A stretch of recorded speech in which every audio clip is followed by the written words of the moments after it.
Good afternoon. কেমন আছো সবাই? গরমে সুস্থ আছো তো? আমিও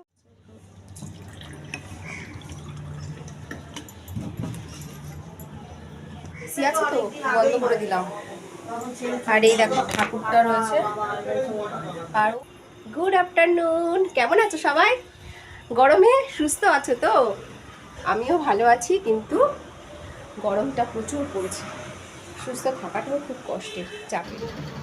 আর এই যে বন্ধুরা দেখো, আমি কিন্তু আজকে করব দুপুরে পাট শাক আর মাছের ঝোল। হালকা ফুলকা খাবারই হবে, কেননা আজকে আবার ননদের বাড়িতে নিমন্ত্রণ আছে কালী পুজো উপলক্ষে। তো আমি একদম কচি কচি দেখে পাট শাক নিয়ে এসেছিলাম, আর মুসুর ডাল দিয়ে কিন্তু পাট শাকটা করেছিলাম কালো জিরে ফোড়ন দিয়ে। আর তারপর দেখো সকালবেলায় যে টিফিন হয়েছিল, টিফিনটা আর তোমাদেরকে আজকে দেখাইনি। তো রুটি তরকারি করেছিলাম, প্রত্যেক দিন যেরকম হয় আমাদের বাঙালি ঘরে সেই রকমই হয়েছে। আর চায়ের কাপ এগুলো তো মাজতে হবে, ফেলে রাখলে হবে না। যাদের বাড়িতে হেল্পিং হ্যান্ড আছে তাদের তো কোনো ব্যাপার না, কিন্তু যাদের নেই তাদের তো সময় সময় সারতে হবে। খাবার যদি খারাপ হয় তাহলে তো খাবার টেবিলে বসে সবার মুখ কিন্তু মুড চেঞ্জ হয়ে যাবে। সেই জন্য গরম বললে তো আর আমাদেরকে ছাড়া নেই, আমাদের বউদেরকে ভালো করে রান্না করতেই হবে। সবার যাতে ভালো লাগে, সবাই ভালো থাকে, এটাই আমাদের কাজ। আর এই যে দেখো, সেই জন্য আমি কিন্তু সময় সময়ের মধ্যে দেখো করে ফেলেছি। এগুলোকে উপর দিয়ে রেখে দিলাম। কাজটা জমানো থাকলো না, চারিদিকটা দেখতে সুন্দরও লাগলো, আর ঝটপট কাজ হয়ে গেলে দেখবে মনটাও ভালো লাগে, আর মাথায় একটা প্রেশার কাজ করে না। যাই হোক, ডালটা হয়ে গেছে, এবার নামিয়ে নিলাম। দেখো দেখতে ভালো লাগছে। আর আজকে না এই ডালটা দিয়ে খুব ভালো লেগেছে। আজকে আমার সময় কম ছিল বলে পাট শাকের ডালটা দিয়েই আমি খেয়েছিলাম, পরে কিন্তু আর আমার জন্য কিছু করা হয়নি। আর এই যে হাজব্যান্ড অফিস থেকে আসার সময় নিয়ে এসেছিলো মাছ। কী মাছ এটা? রুই মাছ হবে। তো ছেলে তো দেখে বলছে দেখো ভালো লাগবে, এই ডাল ভালো। 8 পিস বলছে। ক পিস? 1 2 3 4 5 6 7 8 পিস। আমি খাই না, এখানে লেজা ছাড়া কিচ্ছু খাবো না। ছেলে বলছে এই মাছ আমি একটাও খাবো না। আমি বললাম তোকে লেজাটা ভাজা করে দেবো? বললো হ্যাঁ লেজাটা ভাজা করে দাও, অন্য কিছু আমি খাবো না। এই মাছ না আমার ছেলে একদম খেতে চায় না, আর ওর বাবা আবার এই মাছটা ভালোবাসে। তো দেখো আমি এই মাছটাকে কিন্তু আগে ভেজে নিচ্ছি, আর ফুলকপি আলু আদা বাটা জিরে বাটা দিয়ে কিন্তু আজকে আমি মাছটা রান্না করব। আর তারপর গরমে দাঁড়ানো যাচ্ছে না রান্নাঘরে, এত গরম। আর এই যে দেখো আমি কিন্তু টমেটো আদা বাটা কাঁচা লঙ্কা বাটা আর হালকা একটুখানি শুকনো লঙ্কার গুঁড়ো দিয়ে কষিয়ে নিয়ে মাছে জল দিয়ে দিয়েছি, যেরকম করে হয়। আর ভুল করে দেখো লেজাটা পড়ে গেছে। এবার তো ওটাকে তুলে নিয়ে আবার ভাজতে হয়েছে। ছেলে যদি বুঝে যায় যে ঝোল লেগেছে তাহলে তো খাবে না। যাই হোক, আজকে কিন্তু বুঝতে পারিনি, খাওয়া হয়ে গেছে। আর গতকাল রাতে একটুখানি টক ডাল ছিল, মানে গতকাল দুপুরে, তো সেটা একটুখানি বের করে নিয়েছি যদি কেউ খায়। বেশি দিন তো আর ফ্রিজেরটা রাখা যাবে না। আর এই যে মাছের ঝোলটা দেখো গরম গরম ঢাকা দিয়ে রেখেছি, আর একটু শশা কেটে দিয়েছিলাম।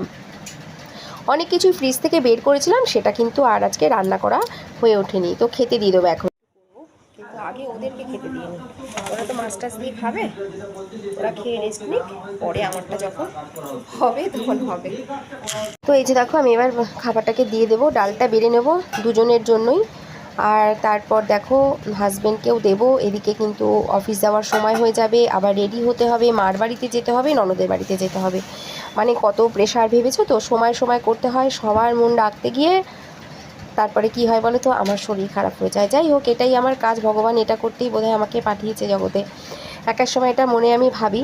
তো দেখো সব কাজ হয়ে গেছে, এখন এই মুহূর্তে মোটামুটি কমপ্লিট করা হয়েছে, দুপুরের খাওয়া দাওয়া হয়ে গেছে। আর এই যে তরকারিগুলো কিনে নিয়ে এসেছিলাম আজকে আমি আসার সময়, তো কিছুটা এই সময় রোদে দিয়েছিলাম, এই শাকটা জল ঝরাতে দিয়েছি। এবার এগুলোকে না সমস্ত প্লাস্টিকে ভরে ভরে তুলে রেখে দেবো, বাদ বাকি এঁচড় ফেচড়গুলো আছে সেগুলো রান্নাঘরে রেখেছি। আর তারপর খাওয়া দাওয়া কমপ্লিট হয়ে গেলে আমি আর আমার জন্য কিছু করেছিলাম না, রান্নাঘরটা প্রত্যেক দিন যেমন পরিষ্কার করি তেমন আরেকবার পরিষ্কার করেছি। ভীষণ একটা ভয় কাজ করে আমার, কি জানো তো, যে রান্নাঘর পরিষ্কার না থাকলে অলক্ষ্মী ঢুকে যাবে। আমার মা শাশুড়ি মা এই কথা বলতো সব সময়।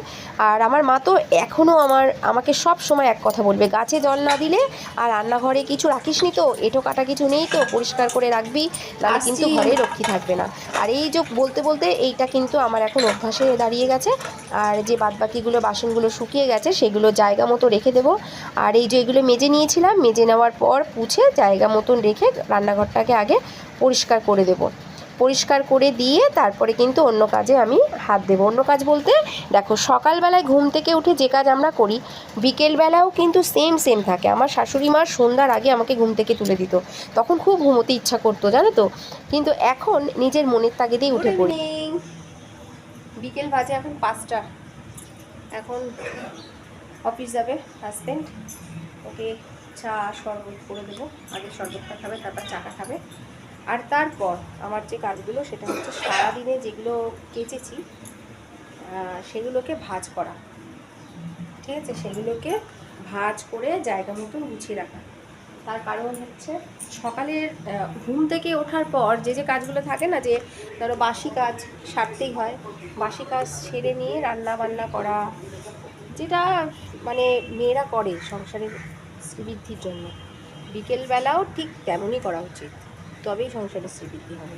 আর বিকেলবেলা যদি ঘুমিয়ে থাকি, প্রত্যেক দিনের কাজ জমিয়ে রাখি, তাহলে কিন্তু হবে না। যদিও এটা আমি বলছি মানে কি আমি শিখে গেছি এমনটা না, আমার মা শাশুড়ি মার কাছ থেকে যেটা শিখেছি সেটাই তোমাদেরকে বলছি, আর সেটাই আমি করার চেষ্টা করি। যদি খুব আমরা কিন্তু মেয়েরা লক্ষ্মীর যে ঘর মানে পাঁচালি পড়ি না, পাঁচালিতে না দেখবে লেখা আছে, নিত্য নিত্য গৃহকাজ যদি না সে করে লক্ষ্মী দেবী ছাড়িয়া যায় তাহারে, একটা এরকম একটা আছে না। তো ওই জন্য কাজ কিন্তু ধরো ছাদের থেকে এনে জামা প্যান্টটা গুছিয়ে রেখে দেবে, দেখবে পরে আর করতে ইচ্ছা করছে না, আলিস্যি এসে যাবে। তার থেকে একবারে ভাঁজ করে নিলে নিজেও কাজের এনার্জি পাওয়া যাবে, কাজটাও গোছানো থাকলো, মন ভালো থাকলো। আর এমনিতেও মন ভালো থাকলে এনার্জি দেখবে সব সময় থাকে। আর চারিদিকটা টিপটাপ করে রাখলে দেখবে যার যেটুকু আছে সেটুকুই, যদি এটা আমি না সত্যি বলো জীবন দিয়ে উপলব্ধি করেছি। আর আগে আমি এমন ছিলাম যে ঘরের নোংরা খাটের তলে ঢুকিয়ে দিতাম, আর সেই আমি এখন বুঝতে শিখে গেছি যে এইভাবে করতে হয়, যখন কিনা শাশুড়ি মা আর দেখতে আসছে না। আর এই যে সন্ধ্যার আগে ঘরটা ঝাড় দিয়ে দেবো, কেননা আমার শাশুড়ি মা ওই যে বলতো সন্ধ্যার আগে ঘরটা ঝাড় দিয়ে নাও, চুলটা বেঁধে নাও, সেই অভ্যাসটা এখন কিন্তু হয়ে গেছে। আর এই যে গাছে জল দেওয়ার যে অভ্যাসটা, এটা আমার মা বলবে কি, গাছ যদি না থাকে তাও ভালো, কিন্তু গাছ থাকলে গাছে জল দিতে হয়, না হলে ওরা অভিশাপ দেয়। সকালে ওদের খাবারে দিবি জল, আবার সন্ধ্যের পরে দিবি। আর তুলসী গাছে অবশ্যই কিন্তু বাতি দিবি। তো তুলসী গাছ ছাদে একটা আছে, কিন্তু এটাকে না আমি নিচে বারান্দায় রেখেছি। কেন বলো তো, সন্ধ্যাবেলা একটুখানি ধূপধুনো দিয়ে দিই, প্রদীপ জ্বালিয়ে দিই, মানে ওপরে না যেতে ইচ্ছা করে না। আর এইখানে একটা মানি প্ল্যান্ট রেখেছিলাম, ওটাও ওপরে একটা আছে, এখানে একটু জল দিয়ে দিলাম। আর তারপরে দেখো এবার তুলসী গাছটা জল দিয়ে আপাতত আমার কিন্তু কাজ শেষ। আর তার আগে দেখো বারান্দাটা ঝাড় দেবো, বারান্দাটা ঝাড় দিয়ে এখানে একটা মাদুর মতন পেতে দেবো। আর যেহেতু আমাদের অনেক পুরনো বাড়ি, এখানে দেখো ওই যে দেখেছো ছোপ যেগুলো হয়েছে, ওখানে রিপেয়ারিংয়ের সময় ওই সিমেন্ট বালি মাখা হয়েছিল, সেই দাগটা না এখন আর ওঠে না। তো আমি অনেক চেষ্টা করি এগুলোকে পরিষ্কার রাখার। আমার এবার দেখো একটা মাদুর মতন পেতে দিলাম, ওখানে খাবার টেবিলটা রয়েছে, কেউ আসলে বাচ্চারা বসলে তো চলেই আসে, যেহেতু আমরা একই বাড়িতে সবাই মিলে থাকি।